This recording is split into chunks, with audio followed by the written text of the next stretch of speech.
जिब्राइल ने मरियम से कहा, तुम एक बालक को जन्म दोगी। कैसे? मरियम ने पूछा। मेरा तो विवाह नहीं हुआ है। परमेश्वर का पवित्र आत्मा तुम पर आएगा, बालक परमेश्वर का पुत्र होगा। मरियम ने उस पर विश्वास किया।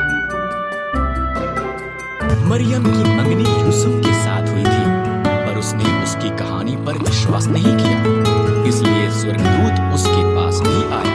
मरियम झूठ नहीं बोल रही है, उसका बालक परमेश्वर का पुत्र होगा, तुम उसका नाम यीशु रखना।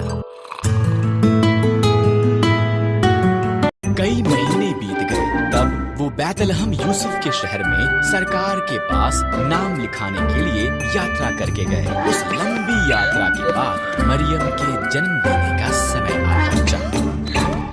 बैतलहम में सभी सराएं भरी हुई थी।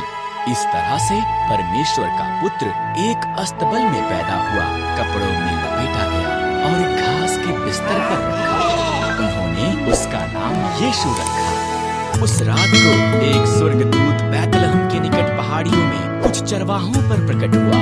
सुसमाचार, स्वर्गदूत ने कहा, तुम्हारा उद्धारकर्ता पैदा हुआ है, वो बैतलहम में एक चरनी में रखा हुआ है।